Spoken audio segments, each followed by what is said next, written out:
Organising complete हो चुका है। अब हम स्टार्ट कर रहे हैं एक नया फंक्शन, स्टाफिंग। आज हम जानेंगे इसके मीनिंग, नीड और नेचर। चलिए समझते हैं। Hello everyone, welcome back to study with Niharika. Management का थर्ड मेजर फंक्शन है स्टाफिंग। स्टाफिंग का सिंपल मतलब होता है राइट नंबर ऑफ पीपल को राइट जॉब पर, राइट टाइम पर, राइट स्किल के साथ अपॉइंट करना, ट्रेन करना, डेवलप करना और उनको ऑर्गेनाइजेशन के गोल अचीव करने के लिए मोटिवेट करना।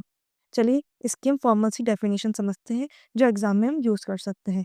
Staffing is the process of obtaining, developing, maintaining and using a satisfactory and satisfied workforce in an organisation. यानी सिर्फ हायरिंग नहीं बल्कि recruitment, selection, training, development, placement, promotion, salary, performance appraisal सब staffing के अंदर आता है। अब क्वेश्चन आता है स्टाफिंग की ज़रूरत ही क्या है। First, people are the most important resources. Second, right person on the right job. Third, helps in optimum utilization of human resources. Fourth, improves efficiency and performance. Fifth, reduces employees turnover. Sixth, support growth and expansion. अब हम छोटे छोटे points में nature of staffing देखते हैं जो direct question भी बन सकता है। First, people centred function. Staffing always deal with human beings. Recruitment, selection, training, development, motivation सब लोगों से रिलेटेड है, इसलिए इसमें ह्यूमन रिसोर्स फंक्शन भी कहा जा सकता है। Second, pervasive function. जैसे प्लानिंग, ऑर्गेनाइजिंग हर लेवल पे होता है, वैसे ही स्टाफिंग भी सब लेवल पे होती है। Top manager hiring, middle level selecting and lower level supervisor तक सब इन्वॉल्व होते हैं।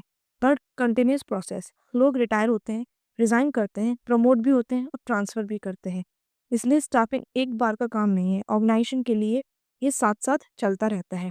Fourth, concern with requirement to recruitment.